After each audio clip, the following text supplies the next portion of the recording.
Tonight, the man who killed a Muslim family in London, Ontario, is found guilty.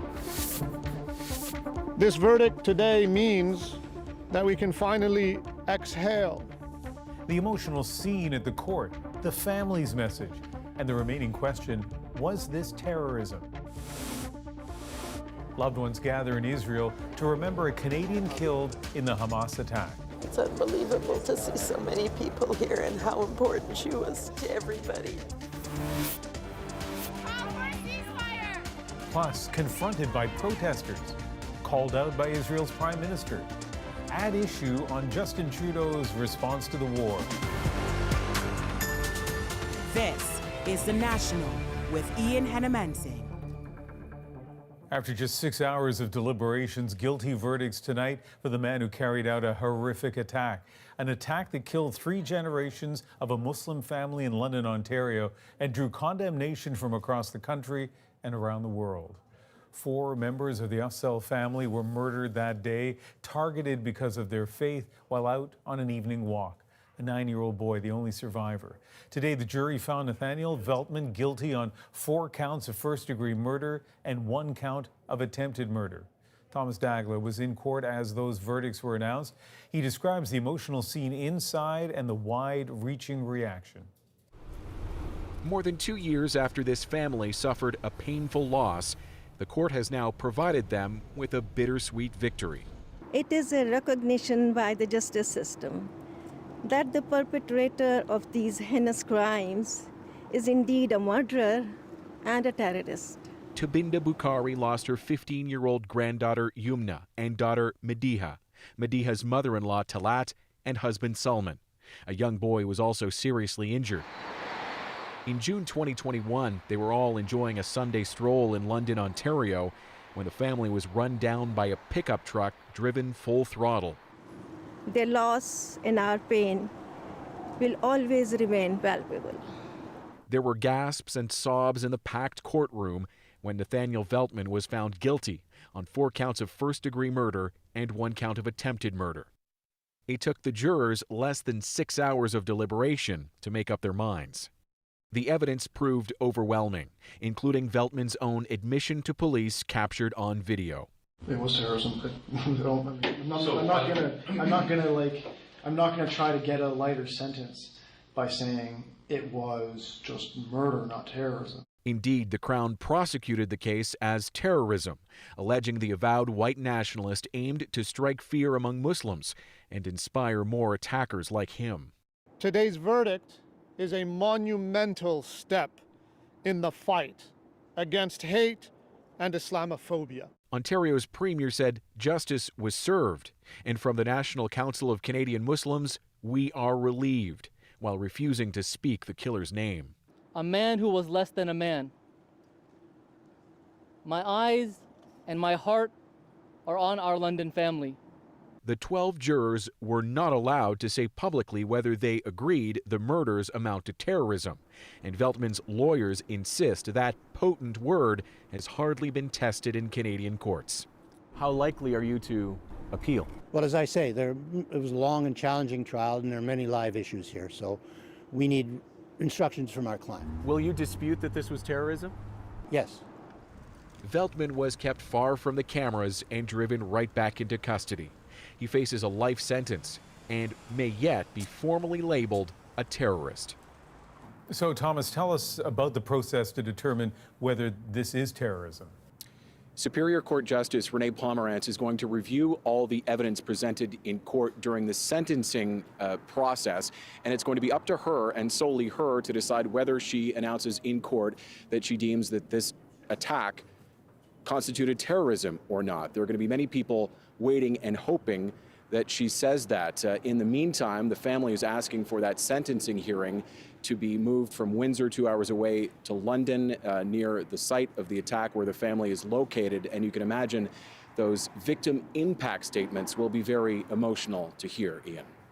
Thomas Dagla outside of the courthouse in Windsor tonight. Turning to the Middle East now, Israel continues its operations in Gaza's north, including at the largest hospital, Al-Shifa. Israel's military shows what it said were Hamas weapons and equipment, but no images yet of the extensive command center it claims Hamas operated there. And now Israel is warning people in Gaza's south to evacuate. As Briar Stewart shows us, many civilians already displaced from the north fear they have nowhere left to run. As we can see, we are in the heart of the hospital. Israel's military released video of what it says soldiers found at Al-Shifa. Proof, they say, that underneath the hospital was a Hamas command center. They claim they discovered a vehicle filled with weapons and ammunition, and they released new images which they say show a tunnel at Al-Shifa and another Gaza hospital. Another discovery, says the IDF, the body of Yehudit Weiss, a 64-year-old cancer patient, one of the roughly 240 people taken hostage on October 7th. Israel described its operation at Al-Shifa as precise and targeted, while the Hamas-run health ministry accused them of ransacking the hospital and questioning patients, medical staff, and those sheltering there. CBC News wasn't able to reach any of the doctors at the hospital because of a communications blackout. No fuel, no bakery, no fuel, no hospital, no fuel, no water, and here, no fuel, no communication. Israel started letting some fuel into Gaza for the first time, but the UN says it's not enough amid a rapidly worsening humanitarian crisis. There's not enough food or clean water. Most of the hospitals have stopped functioning, and the ones that are still operating are overwhelmed. Hundreds of thousands have fled their homes in the north, now staying in crowded apartments and tents in the south. But Israel's military has warned those living in 4 towns in the south to seek shelter somewhere else. They asked us to go to the south. Now they're asking us to leave. Where do we go? Says this man. The region is in such chaos that Gaza officials haven't been able to update the number of how many have been killed, which stands at more than 11,000. And international concern is growing. We are in active conversations with the government of Israel about ensuring that civilians can be safe from harm. Israel says it targeted senior Hamas leaders hiding underground. But in Israel, hundreds of families of hostages are holding protests, fearing the government is putting their loved ones at risk. We demand our government to do more, to make a deal to include all the hostages in any price. The march will end in Jerusalem on Saturday in front of the Prime Minister's house, where they will demand the government make a deal with the militants it's at war with. Briar, that humanitarian situation is prompting a lot of concern, including here in Canada. Well, yes, Ian. Negotiations are underway about increasing the amount of humanitarian aid and fuel entering Gaza through the Rafah crossing at Egypt. And that's where many of the foreign nationals have been able to exit Gaza. The Canadian government says that nearly 370 Canadian citizens, permanent residents, and their family members have left the region. And it's aware of 7 Canadian citizens that have been killed in the escalating violence. Briar Stewart reporting from Jerusalem. One of those Canadians killed in this violence was Vivian Silver. A funeral was held for the longtime peace activist in Israel. Ellen Morrow met with mourners who vow to continue Silver's mission. For those who loved Vivian Silver, the grief is unbearable. Hundreds came to a kibbutz Silver helped create, here to honor the Canadian-Israeli peace activist. She was my hero. Silver's younger sister flew in from Winnipeg. It's unbelievable. It's unbelievable to see so many people here and how important she was to everybody. And she had so much belief in what she was doing. We're going to stop on your way out at the Gaza border crossing. Silver gave tours of the Gaza border, raising awareness of the struggles faced by her Palestinian neighbors, decades dedicated to pushing for peace. Building trust is the most important factor in our world here. Silver was killed in the Hamas attacks of October 7th. Her sons now deep in mourning. I still cannot accept the fact that there will be grandchildren who will not know you, cries Hen Zeigen. I love you. Thank you for everything. Silver's brother Neil traveled from Calgary. I will miss hearing her voice and, above all, hearing her wonderful laugh. I can't believe I won't see her again. It was thought Silver was among the more than 200 hostages being held by Hamas, but her remains were identified this week. Many Israelis support the war after the brutality of October 7th, but Silver's son, Yonatan Zaygan, says it's not what his mother would have wanted. We will continue to persevere and strive to bring the tomorrow you always spoke of, he says.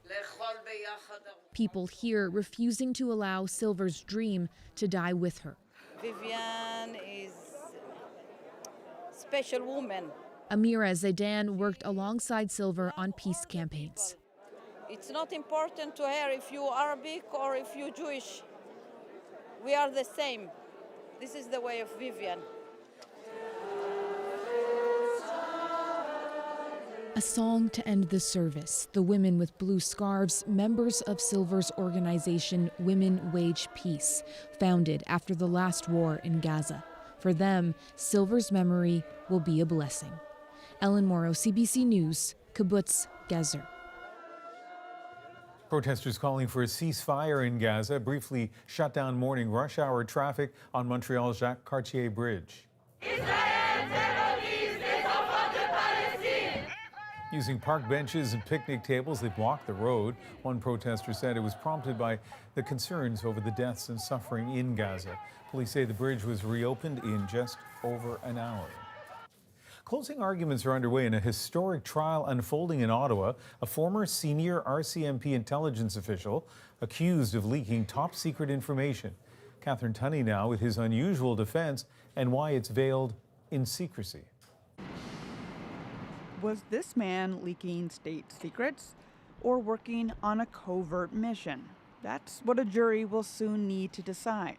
This is the first time a jury has ever met to hear a secrets trial, a spy trial in Canada, ever. Cameron Ortis, a former RCMP intelligence official, is accused of trying to sell secrets for cash and leaking intelligence in the process. In his defense, he said he was working on a secret operation after receiving a call from a foreign agency. He testified it was very compelling and it demonstrated clearly a direct and grave threat. The plan, he said, was to entice criminals to use an encrypted email service so intelligence authorities could snoop on their conversations. Ortis says he never told anyone within the RCMP about his mission because he was told his targets had moles on the inside. The defense told the jury his client can't share his whole story, like the name of the foreign agency and what the threat entailed, because of national security laws. And that obviously impacted his ability to answer a lot of questions the jury might have, but he did the best he could with the limitations that existed. The Crown spent hours methodically attacking Ortis' story, telling the jury it doesn't have the slightest ring of truth to it. The Crown says his actions are criminal, cause irreparable harm to the RCMP, and might have put lives at risk. Two versions of events, leaving the jury with a difficult decision. They've been thrown all this information, is going to have to decide that this evidence does get them to that point where they don't have a reasonable doubt about whatever they decide is the outcome. The Crown is expected to finish its closing arguments on Friday. Then it'll be up to the 12 members of the jury to determine whose story they believe. Catherine Tunney, CBC News, Ottawa. Rapper and music mogul Sean Diddy Combs is facing allegations of rape and abuse tonight, brought forward by R&B singer Cassie, who was once signed to his label. In a civil court filing today, Cassie Ventura alleges that Combs beat, raped, and trafficked her over their 10-year relationship starting in 2005 when she was 19 and he was 37. Combs denies the allegations. And the Canadian man who broke into former U.S. House Speaker Nancy Pelosi's home last year and attacked her husband has been found guilty of several charges, including assault. Nancy Pelosi was in Washington at the time. David DePape could get up to 50 years in prison. There is new hope tonight for people suffering from a debilitating blood disorder. In a world first, the UK has approved a treatment using a Nobel Prize-winning gene editing tool. Tashana Reid shows us how it works and why it has doctors so excited. Someone sent this gene therapy that is... News of a promising treatment for sickle cell disease has Lonare Tunji Ajayi feeling hopeful. This is amazing news. This is great. So this is my family. She's dedicated her life to advocating for people with the blood disorder. Her sister lives it, and her brother died from it. He used to say, I look for a day when no one will have to suffer anymore from the complications of sickle cell disease. Now approval in the UK of the first ever treatment in the world using the gene editing tool CRISPR for 2 genetic blood disorders, sickle cell anemia and thalassemia. I think it's a huge deal. First, stem cells are taken from a patient's bone marrow. Then in a lab, the CRISPR tool is used to remove the problem part of the gene. CRISPR is almost like a precise pair of scissors that can cut DNA in a specific area, allow us to modify the gene of interest, and then to sew it back up. In clinical trials, 97% of sickle cell patients who underwent treatment lived pain-free for up to 1 year. Sickle cell disease is a genetic condition that is often characterized by pain, organ damage, reduced lifespan. Current treatments include medications, blood transfusions, or a stem cell transplant. Even as we look forward to exciting new treatments for this disease, we also have to think of how we can make them accessible. This new treatment could cost as much as $2 million, and long-term research is needed. Still, there's hope. This therapy could lead to other breakthroughs. Virtually every single gene disorder where the variation is known, you can use these techniques to try to correct them. It's not clear if or when the new treatment will be available here, but it is under review in Europe and the U.S. Tashana Reid, CBC News, Toronto. A potential setback for the federal government's ban on single-use plastics. A federal court judge has ruled Ottawa overstepped in designating plastic manufactured items as toxic. The judge wrote the category was too broad to be given a blanket label, calling the move unreasonable and unconstitutional. The designation was a key step to allow Ottawa to proceed with its ban. The federal government said it is strongly considering an appeal. In Iceland, another anxious night waiting for a volcanic eruption that's kept parts of the country in limbo for days. Chris Brown shows us the latest damage that has brought red, hot magma dangerously close to the surface. The town of Grindavik is broken and scorched. Enormous fissures have opened up, caused by hundreds of tremors rattling the earth and people's nerves. There is some volcanic activity going on, very high activity, so we had to take measures and evacuate the whole town. Authorities have started to reinforce key infrastructure, such as power plants, and there's great uncertainty about when, if ever, almost 4,000 evacuees will be able to move back to their homes. Yesterday I waited on the other side for 5 hours just to go home to get some stuff. I don't think we'll ever feel safe after knowing what has happened there. A large reservoir of magma has spread out roughly 800 meters below the Reykjanes Peninsula. A small finger of lava from the same magma field broke through 3 times in recent years, creating a fiery, popular tourist attraction. And the window for a major eruption could still be several weeks away, says this volcanologist. In all cases, the earthquake activity declined just before the little dike or little finger of magma made it to the surface. So I don't think we should say now it's not going to happen. Iceland was created by volcanoes, and people have always lived with them. But this area had been eruption-free for centuries. And what's happened over the last few days has shocked people, says this journalist. I mean, we have always known that volcanoes can be pretty tricky neighbors. You know, you have to take them into account, but we are just not used to them this close to the most densely populated areas of Iceland. Icelanders founded Grindavik more than 1,000 years ago, but with the damage that's already been done, residents fear that long history may be at an end. Chris Brown, CBC News, London. In Quebec, many are mourning a popular singer, Karl Tremblay, tonight. Remembering an artist who fans say had a massive influence. I think you could compare Karl as somewhat of our Gord Downey. Children trapped in Gaza finally escape and land in Canada. Their emotional reunion with their dad, plus. Pete's pie is becoming very popular, especially down in the States. A video from the archives gets newfound fame. I am 90, so I'm a few years older than those days. We're back in 2.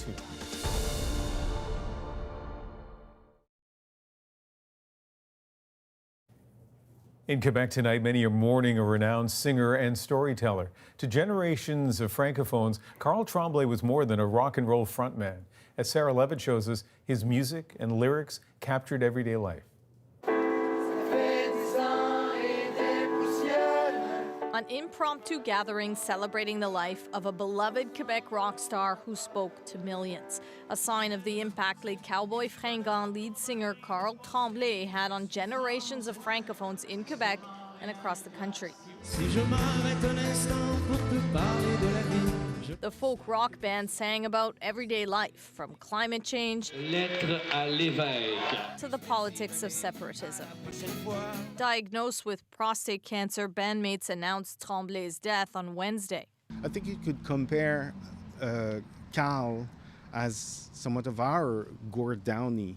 Music journalist Philippe Renaud says Tremblay and the band had a seismic influence. They are the most popular band in Quebec and have been for almost 20 years. Their songs touched younger folks, older folks, the fan who grew up with them as I did. A sentiment echoed by Premier François Legault, who's offering to hold a national funeral for Tremblay. Many Quebecers identify themselves to Karl and the cowboy.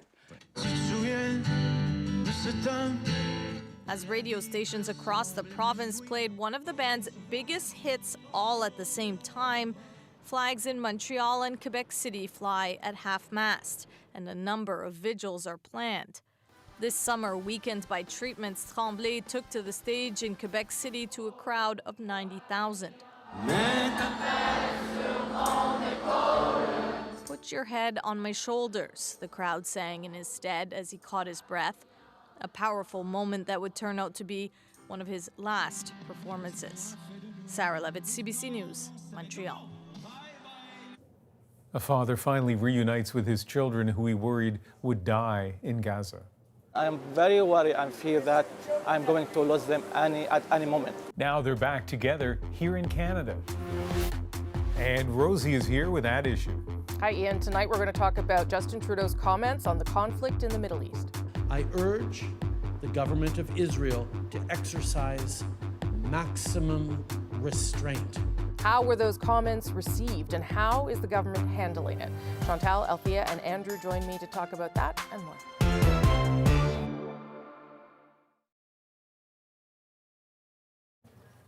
Against the backdrop of the war in the Middle East, a joyful reunion tonight in Vancouver. A father's desperate bid to get his 2 kids out of Gaza and into Canada has finally succeeded.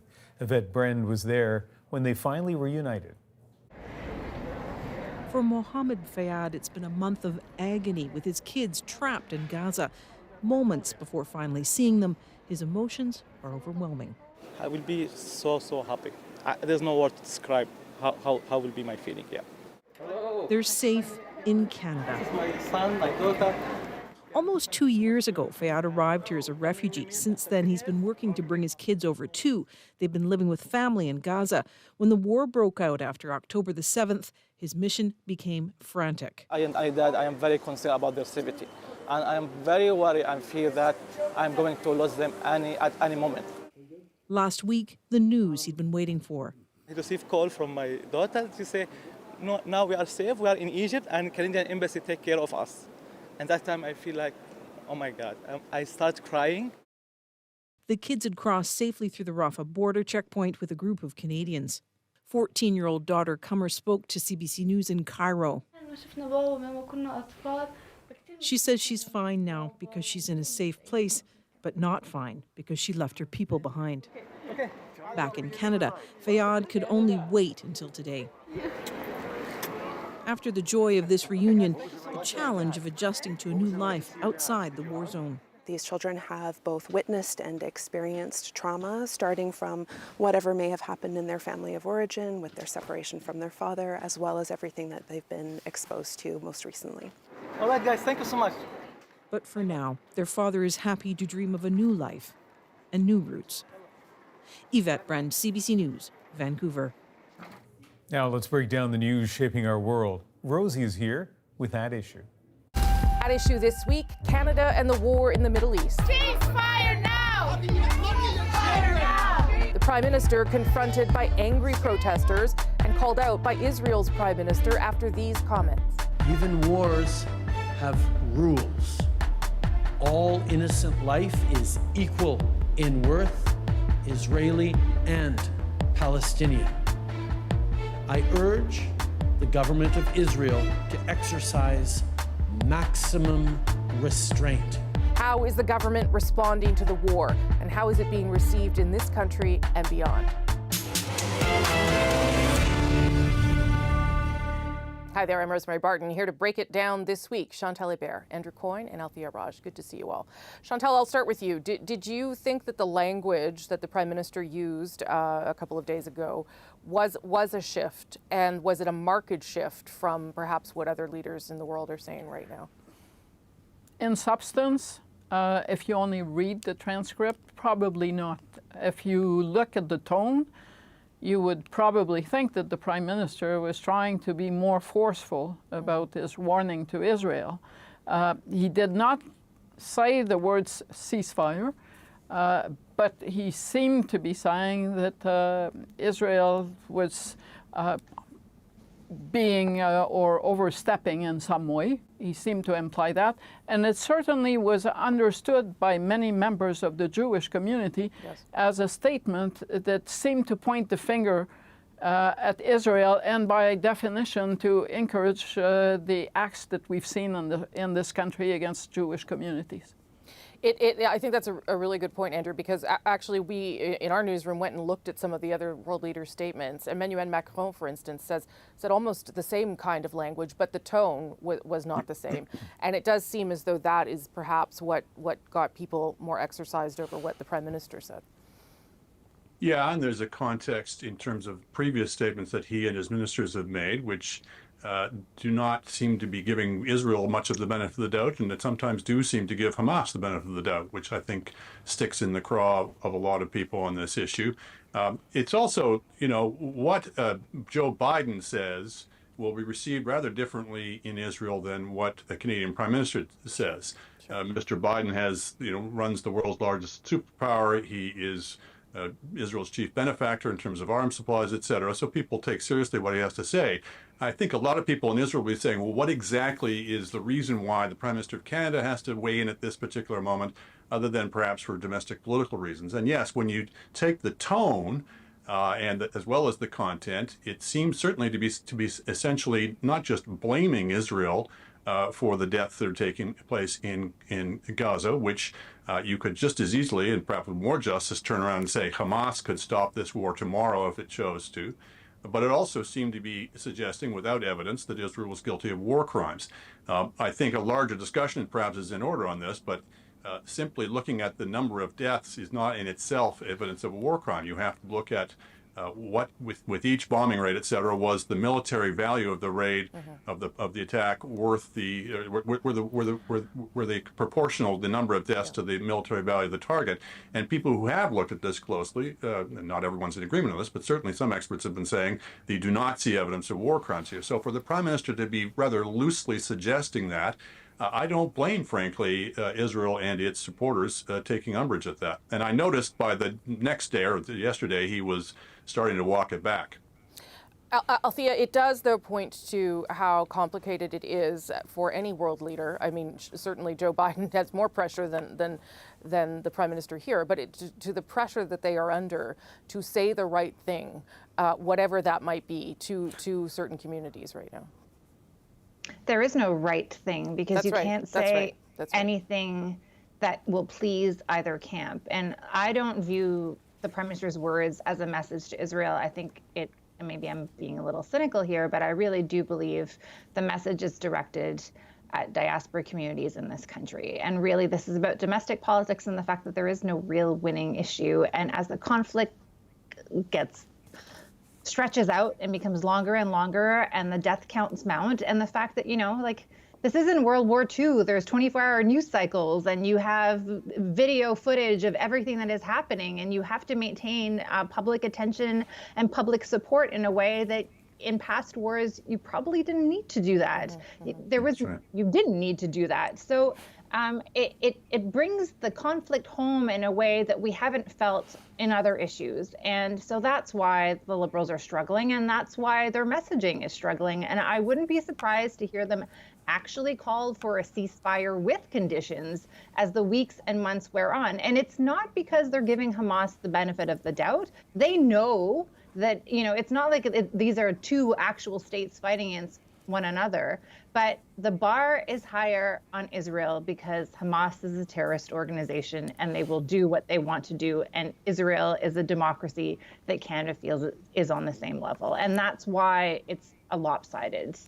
equation. So if I can bring it back to something I know more about than resolving issues in the Middle East.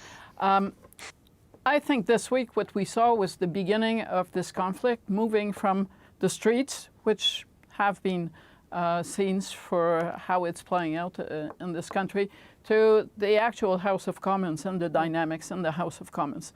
I think it impacts the two parties most who are party to the pact that is keeping the Liberals going. On the NDP side, the first party to call for a ceasefire, there are now MPs who are wondering whether they want to back the Liberals on confidence votes because of their refusal to call for a ceasefire. So on that basis, they're saying, we don't really want to be seen as backing this government. But on the Liberal side, I believe that there is a really dark red line within caucus over the words ceasefire, with or without conditions, unless the U.S. takes the lead and the entire dynamics changes. But I believe that the government has cause to believe that if it ever crosses that ceasefire line, it will lose members to resignations. Except there are also people, members of that same caucus, that have published open letters calling for the Prime Minister to call for a ceasefire. So I hear what you're saying, but there are people on the other side as well.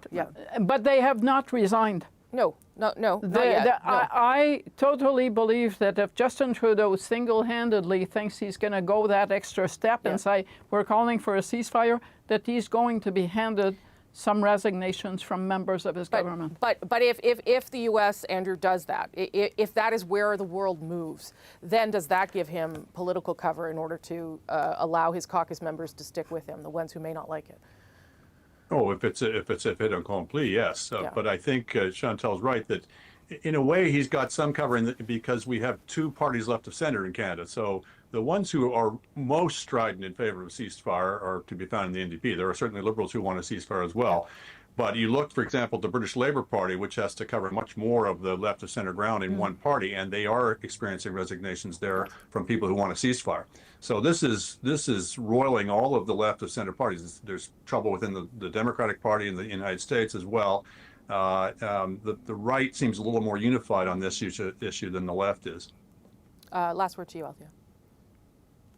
I think it's possible. I don't believe the Canadian government will move on its own on anything that has to do with this topic. No. But if it moves with its allies, with Australia, with the US, with European nations, I think that may be where it goes. And I do think that the Foreign Affairs Minister, Melanie Joly, was just voicing her own opinion. I have no indication that this is like a line from the government that they wanted to express. But I think that reflects the conversations that are happening at her level. And I think that is an indication of where the ball may be going. Okay, let's take a little break here. Thank you very much for the beginning of that conversation. When we come back, we'll take a look at the Prime Minister's polling numbers. How troubling should they be right now? How should the Liberals respond? That's next on The National.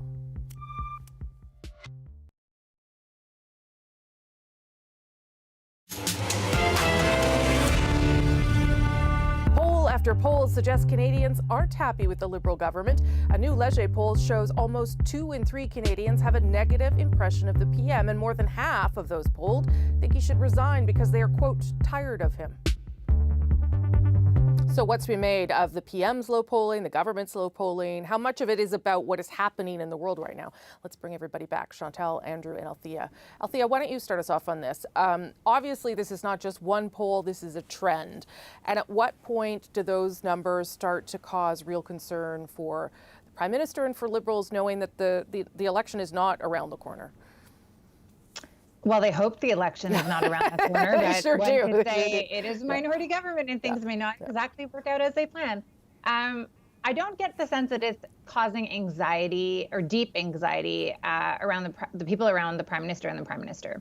It is causing a lot of anxiety within the Liberal caucus, with people who are Liberals who are outside of caucus, who do not understand why the Liberals have not spent millions of dollars trying to frame Pierre Poilievre. Actually, they didn't spend millions of dollars last fall when Mr. Poilievre was elected to try to remind Canadians what type of politicians Mr. Poilievre is.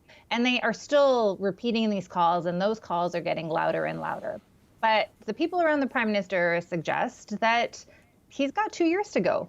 And that is where their eye is, that they believe that people are angry because of economic conditions and that things are going to get better. And therefore, it's not a great love-in with Pierre Poilievre. And frankly, they do not have $10 million to spend on a massive ad buy to frame Mr. Poilievre. I mean, that's what they don't say, but really they don't have that amount of money. They could throw a little bit of money, but it would basically be to calm people in caucus and the naysayers outside of caucus than to actually make a dent in Mr. Pierre Poilievre's numbers. Yeah. Even if we were to take that as a fact, sure, like the economy stinks, people are feeling very worried and anxious about various things.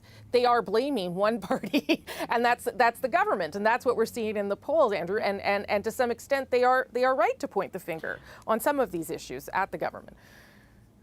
Yeah, I mean, I don't think this is just about leadership. I don't think it's going to be cured by just throwing a bunch of negative ads at Pierre Poilievre. And I think it must have been dismaying to some Liberals that last or a week ago Abacus poll that suggested, on the one hand, that the Prime Minister's numbers were certainly dragging the party down, but on the other, that if he went, it wasn't going to necessarily save them. So that is a conundrum. I think it's a combination of things. Again, looking at some of the polling data, that there does seem to emerge from a lot of these polls that people don't feel that the Liberals have a plan, quote unquote, on a lot of these issues, that they seem much more interested in their own kind of hobby horse issues than some of the kind of meat and potatoes issues, the economy, housing, et cetera, that seem to be more on people's minds. I think these polls have gotten their attention, and they're certainly focusing on some of these questions much more now. I don't think you've seen a governing party this far behind in the polls since the last days of Brian Mulroney in the early 1990s. And you know where that all went. So, you can turn things around if you dig hard enough, but they are really in a hole at this point. Well, that's sort of the question then, Chantal, isn't it? Can you be this far down and recover, or is it a lost cause?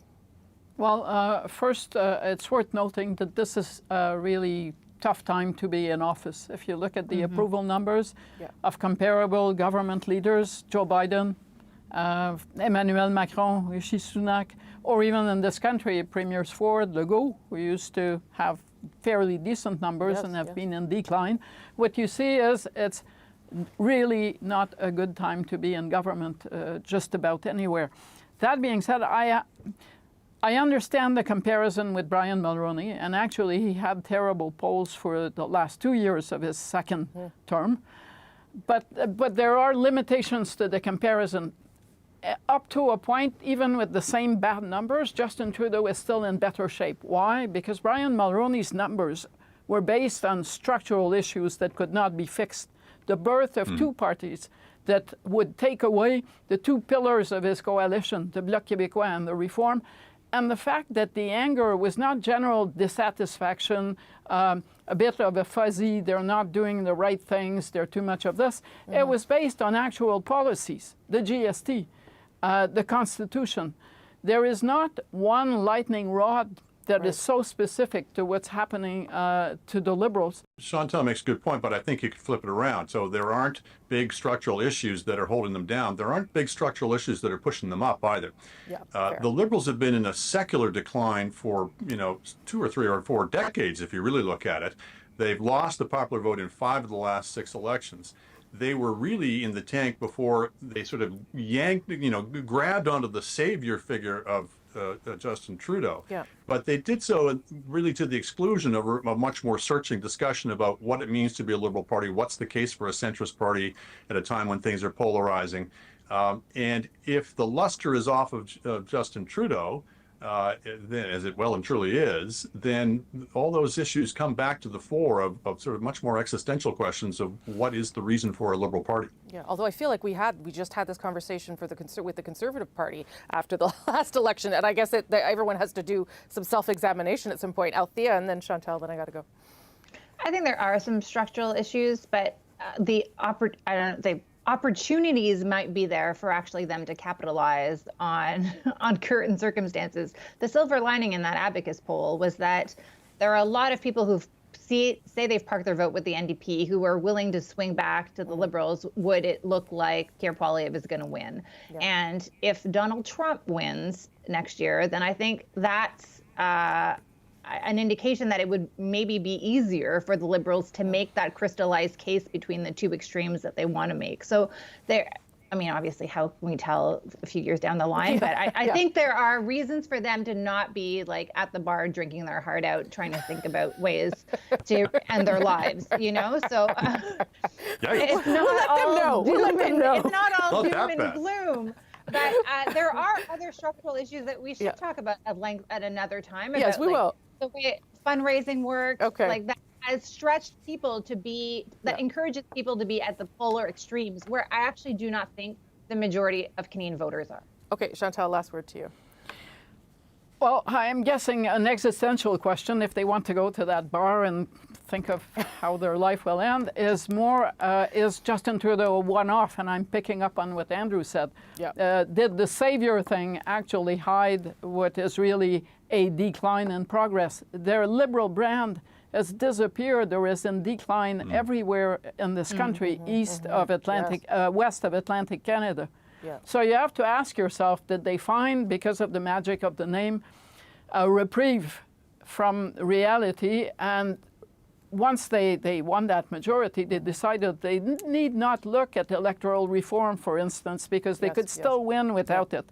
But what if that was wrong? What if the exception is more the Trudeau period rather than a return to the rule when they're the natural governing party? Yes. Okay, so we're sending them all back to the bar with Chantal's comments. Thank you all very much for weighing in on that. And with that, I'll send things back to Ian in Vancouver.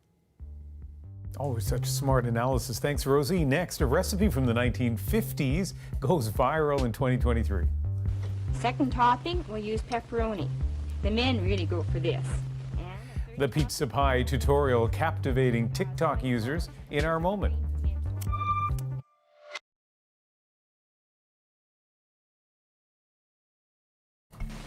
Pizza pie is becoming very popular, especially down in the States. There's some restaurants. There was a time when pizza was something of a novelty in Canada, and that's why Kathy Brady featured it in a taping at CBC Vancouver, hoping to introduce Canadians to pizza pie back in 1957.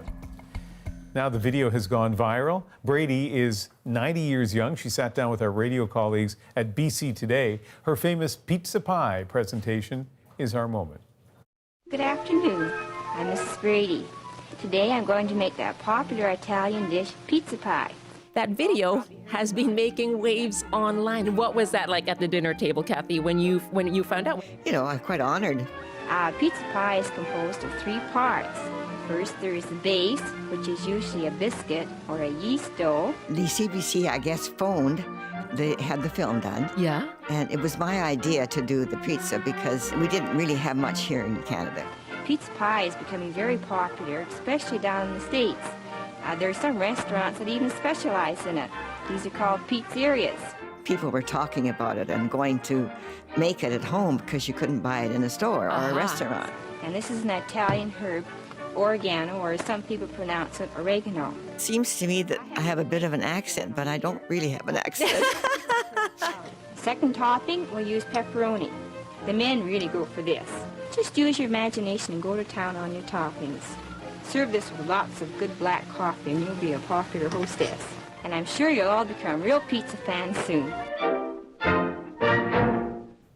So you can find the entire video if you go to our website and look up Vancouver Regional News on the website. So the accent, right? She's from Saskatchewan, moved to Vancouver, but has kind of a southern twang. And as you heard her say, she's not quite sure where that came from. And pizzeria, I think that's what you called it, has become kind of a family joke. That's how they still refer to pizzerias, just kind of teasing their mother and grandmother.